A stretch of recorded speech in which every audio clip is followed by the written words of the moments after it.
It's the unofficial vehicle of Hollywood car chase bad guys. It is the sinister, anonymous black Mercedes sedan. But this Mercedes E-Class is packing a clean diesel, so I guess it's the official vehicle of eco-conscious, green-thinking Hollywood car chase bad guys. I'm Antoine Goodwin. Let's hop behind the wheel of this 2014 E250 BlueTec and check the tech.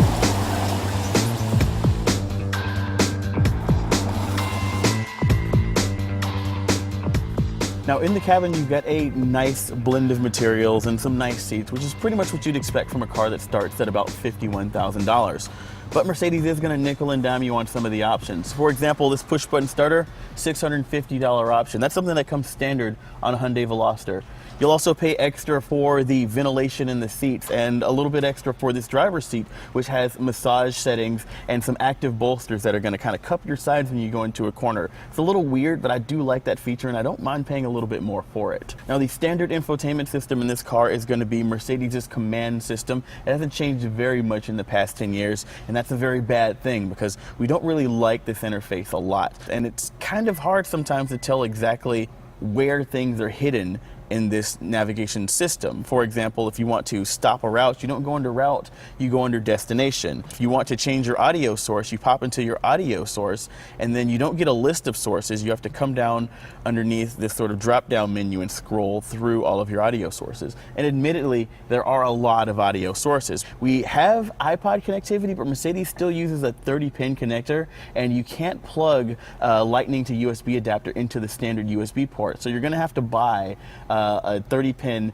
to Lightning adapter, and that's going to actually give you some pretty bad sound quality, and we don't really like the fact that Mercedes is doing that. But you also get pretty good voice command in this vehicle. You can actually press a button and say the entire address in one go. The problem is that when you're on the road and you've got road noise, I found that the system needs a lot of correcting. You can also get Mercedes' Mercedes apps and their Embrace telematics system in this vehicle. That's going to add things like Facebook integration or Yelp integration, but we found that it's really sluggish and really annoying, and you definitely don't want to spend your money on it. Now the tech that you won't want to skip is the safety tech. We've actually got one package, a driver assistance package, that's going to add a lot of this in one fell swoop. And in that you're going to get Mercedes' Distronic Plus system. That's their adaptive cruise control / pre-collision detection system that's going to use forward-facing cameras and radar to look out at the front of the vehicle and maintain a safe driving distance from the vehicle in front of you. And if a pedestrian steps out in front of you, it can detect that too and even bring the vehicle to a stop if you're going at a slow enough speed, or slow you down a little bit so that you don't completely plow over the guy. Now that Distronic Plus system is also going to tie in Mercedes' steering assistance system and lane keep assist systems, so that when you activate the adaptive cruise control, those systems come on automatically. It doesn't just beep at you when you start cruising out of your lane and into the next one. It'll actually add a little bit of steering to actively keep you in the middle of the lane.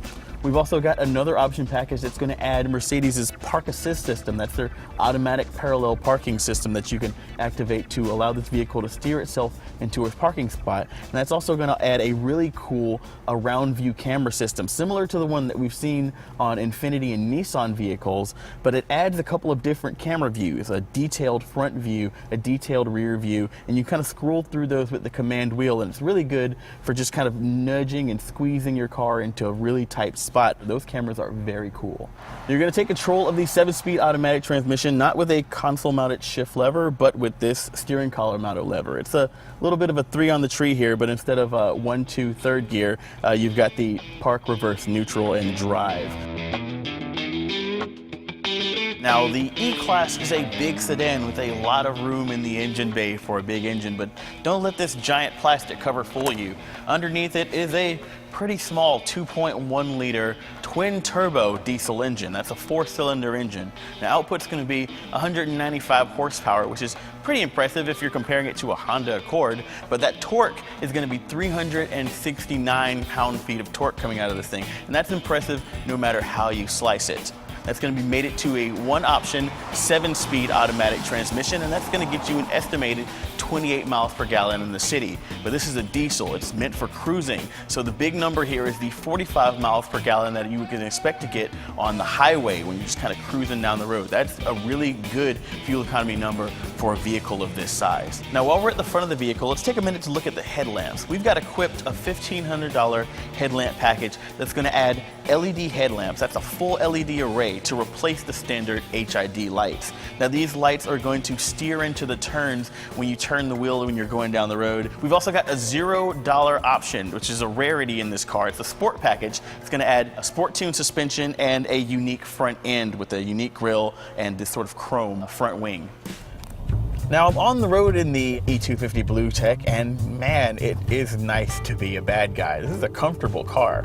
Now, the interesting thing about the diesel engine is there's not a lot of power on paper, but it's that torque number, like I said, that you really want to care about. Having that much torque on demand really low in the power band means that you don't really have to rely on that 7-speed transmission to do a lot of shifting when you want to roll on the power. You actually do have paddle shifters if you should decide that you want to do some shifting of yourself for some sporty driving. But if you actually just fire off a quick downshift, after a couple of seconds of not shifting, it will revert back to its automatic mode and shift for you again. Generally speaking, I've been very happy with the comfort and quietness of this vehicle and the efficiency that I get without having to sacrifice having power on tap when I need it. Diesel is the way to go for this kind of vehicle.